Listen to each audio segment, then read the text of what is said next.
fellow nerds, this is Sean. I am a nerd that knits, and this is a completely unscripted video, but we are going to talk about the pirated knitting PDFs scandal.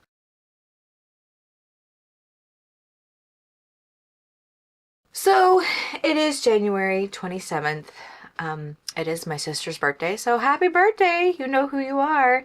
And I got on Threads because I do have a social media platform that I try to be on, and I try to, get some information. I wasn't prepared for what I had seen, and what I saw was a handful of knitters came onto the platform and was talking about something that just recently transpired. Basically what happened is that they were notified of a Discord server that had thousands of patterns that were pirated, and their PDFs were found on this Discord server. So that's kind of a gist of what happened. I am a millennial, just in case you don't know, and I was 14 when Napster was around. At the time, I was 14 and I didn't know what all these rules were, and I know what privacy was and piracy and all of that. And I believe the internet was such a new world still, and so we soon found out really quick, shut that down. So I do kind of have a history of this, and as an adult, I think very differently about it now as I did then. And piracy obviously still happens. I mean, obviously you can get online and you can do a bunch of things. Being a pirate today on the internet is not something that's going away. First of all, I'm going to share some threads that some of the artists have put out there, and just let them, just to show you how they feel about what happened to their works of art, really. And to their livelihoods. I mean, it's really hard to be a knitwear designer. I feel like it's really hard to be a designer of any caliber anywhere, even a fashion designer. If you know anything about the way the fashion world is, one bad season could just destroy your entire house. So this is not something that we should take lightly. We really should look into these issues. And so first off, I'm going to read a couple of threads. So from knitwear designer Vert and Rose, here are her thoughts. All of this is on Threads, and it's about 6 threads long. And I'm going to read it, and I'm going to give it some commentary, obviously, because you can just look it up and read yourself. But she definitely has some words that I feel like anyone needs to hear, especially if you're not a knitwear designer, and she most definitely is. There has been some knitting drama today. If you haven't heard, some designers have found a Discord group around 1,000 people sharing pirated PDF knitting patterns. There could be multiple Discord groups that do this. This is just the one they found. This could be like a drop in a ginormous bucket. So please know that this seems a lot, but there could be way more. Tons of patterns from very well-known designers, as well as much smaller accounts. As someone who spends hundreds of hours developing a design, grading it, writing it up, editing, testing, and publishing, it is so disheartening. I get it that not everyone has the means to purchase patterns, but there are other ways. Okay, this is thread 2. Most of us are small one-person operations that aren't super profitable. Doing this sort of thing is a surefire way to make designers up a close-up shop. I want to say she says designers, close up shop, but we are not going after her grammar today. We are going after her words. And you know what? When you're angry, sometimes your words are a little scrambled. So we are giving her 100% all the feels, and so if you read it and you're like, oh, that's weird, we don't care. We're going for what she says. The thing that really gets me is people saying that charging for patterns is gatekeeping, or that the same pattern can be written by AI, so it's not worth paying for. Oh my God, have you seen those AI patterns? Now, if you did see my video on AI knitting, please, look at those patterns. They are you're not going to get what you get, because a machine is not going to be testing those patterns out and making sure that this fits there and da da da. No, We are not there with AI creation right now. So good luck if you feel that AI patterns are going to be better. I mean, it's just not going to happen. First thing, no one is entitled to my work. I don't think anyone would keep a job that wasn't paying them and be happy about it. And that's for sure. Secondly, if it's so easy to get quality patterns by using AI, how about you go and do that instead of stealing? That's exactly what it is. Theft. There are plenty of ways to take part in the craft that are free. Get a book at the library, or get a free pattern, or make something up yourself. There are plenty of resources. This is thread 4. And know what else is free? Not stealing.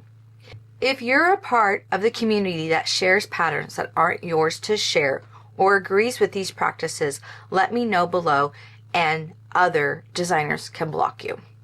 There's constantly talk about how people want more variety in patterns and want more inclusive sizing and so on. But guess what? Designers cannot provide you with that if they aren't paid. And I mean, there was another video that I talked about, like, Vogue knitting patterns. Like, even Vogue knitting patterns were like super expensive, but you could get them on sale like a couple of times a year at Joann's when I used to work at Joann's long time ago. So there are some knitters that do have sales. I want to say her name is Drea. Hopefully I'm saying it right. Drea knits. She's a prolific knitter. I have talked, this is her pattern right here. So, I mean, she always has a birthday sale. I've gotten tons of her patterns from her birthday sale. I love her. I'm unfortunately feel that she might have been one of the ones that's been targeted in this pattern fiasco, but she hasn't posted anything yet that I've seen. I mean, there are a lot of designers that have anniversary sales, that have this particular designer that I'm reading her comments about. She has sales when a new pattern comes out. A lot of designers have sales when a new pattern is released. And I usually look for those on Ravelry. I'm like, oh, they have a new sale. It's like 15% off or it's 10% off. So you will see those. Stephen West sometimes has anniversary sales, so, or birthday sales, or, you know, whatever sales they like to say. And just anytime you see those on Ravelry, or if you see those on Instagram, like, use those opportunities. Just because, you know, if we don't use those opportunities, then what's going to happen to these designers? Like, they're gonna clam up.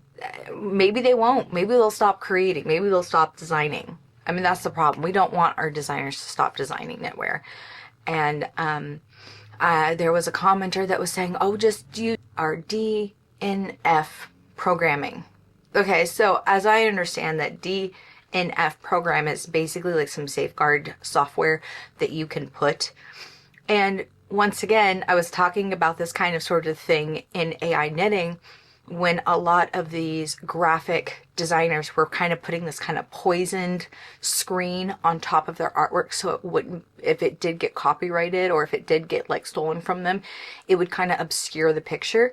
So I mean, is this something that we're going to also have to look into when it comes to like PDFs and knitwear? So I don't know where we're headed, but I'm just saying that it's going to be interesting to see about the evolution of this, because we're in some uncharted territory, and unfortunately we do have, of course there's always going to be, you know, some bad apples and like the bushel, you know, so we really are, this is something we just have to look out for.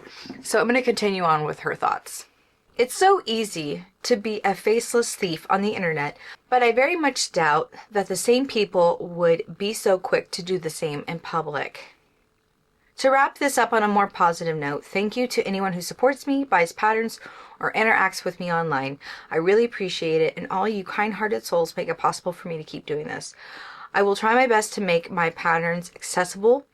At all my recent launches, I have given free copies so that more people get their hands on my patterns.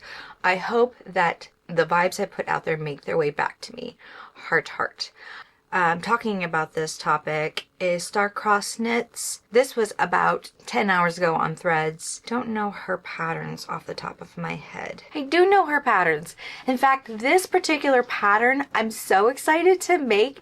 It is, if you've ever seen that classic medieval piece of this beautiful unicorn sitting in like a garden and it's kind of surrounded by this white picket gate, and it looks very like, you got so many questions like, how did that unicorn get there? Like, is there a spell holding it there? Is this like some enchanted, like is this a swan, like swan princess kind of story? Like, we got questions about this one particular picture of this seemingly unicorn, white unicorn. So anyways, she has a cardigan that she made of this beautiful knitted kind of like piece on the back, and then she just released the pattern that you could like make it into a tapestry, and I was like, oh yes, I'm going to make this a tapestry for my studio. And I did comment that I would make a tapestry for my studio. That will probably be another video, but anyways, so yes, I do know this designer. It is Star-Crossed Knits, and her thing is dreamy, wearable, size inclusive patterns for beginning knitters and up. So let's see what she had to say about this. Tonight I learned there's a group of 1,000 people who posted pirated PDFs of my knitting patterns and many others to download. Patterns I spent hundreds of hours developing. I'm really hurt. TBH. I just want to remind people that knitting designers aren't faceless mega corporations. The vast majority of us make surprisingly little money doing it. Like in 2019, only the top 10 of Ravelry designers made even $200 in a month. So yes, I mean, there's a reason why some of these knitwear designers put out books. And even putting out books of patterns are super expensive. You know, if you're really curious about publishing, please look into like private publishers. It's not a cheap business to be a part of. We could go into printing another day because I definitely know a lot of printers, but not right now. But just to let you know, you know, anything that you think makes money, secretly there is so much in the back end that you have to pay for in order for it to make money. So by the time you end up paying all your vendors and all the quality and all this and all that, you don't really get much money out of it. So just always be aware of that. It's not a lucrative field or quick buck side hustle, but we do it because we love knitting a lot. I put in so much time and effort to create clear patterns that are size inclusive and well-fitting. So it's really hurtful and demoralizing to see members of the knitting community devaluating that effort and real work. Most of the artists and crafters I know in real life choose to show up and support others' work, not steal it. It hurts me that someone could value my work enough to want to spend countless hours knitting it, but not enough to spend the small amount purchasing the pattern to help me continue designing the things that they apparently value, especially when there are so many legal free patterns in the world. And I mean, my queue list is long. I have a lot of amazing pieces that I want to make. And sometimes I pick my pieces depending on my topic for my knitting videos. And sometimes it's hard to link up a certain topic to a certain project and make it work together. And that's a part of my craft, as being a knitter, as being someone that's knitted for 20 years, as being someone that's done journalism, that's someone that has done a lot of just in case you don't know, I also used to costume all the time. So all of these things are a part of what I do and how I do it. And, you know, also being a writer and also trying to be my own knitwear designer. And that obviously will come into the future as well. And so all of these are a part of the equation. And when you take away from the original artist, you're taking away for their future. It's really sad and it's hard. As a YouTuber, I feel it's very hard for me because I am just a budding YouTuber and, you know, I still have a side job. So, you know, this is also, you know, my passion project, my hustle. It really does kind of hurt me because I know somewhat of what these designers are going through. It's a long slog. And for someone just to steal your content, whether it be like video content or whether it be knitting content, it's still content. It's still their property. It's still their, ideas that are getting stolen. And then for someone to turn around and be like, well, it's gatekeeping. You're gatekeeping your pattern. Or, oh, it's not for free, so why should, like, oh, an AI could, it's just, all of these are gaslighting tactics. And so a part of me is just like, we just have to support each other. And a part of me is also like, it's a $10 pattern. Okay, so $10. Woohoo. A coffee at Starbucks is like $5 if you're getting a fancy one. I don't really think it's that big of a deal, but granted, like, sometimes it's not the money. Sometimes it's just, some people like that, I can get away with getting this thing for free.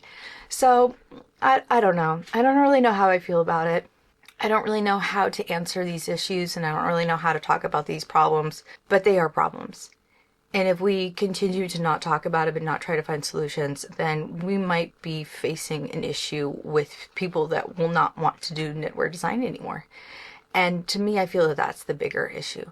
And so please be careful out there. Please do support your, fellow knitwear designers. Please be aware that they're not millionaires and that they struggle just like the rest of us. And also, like at the end of the day, we're all human. Sometimes some fellow humans like to gamble. As always, happy knitting and thank you. And please like, comment, and subscribe.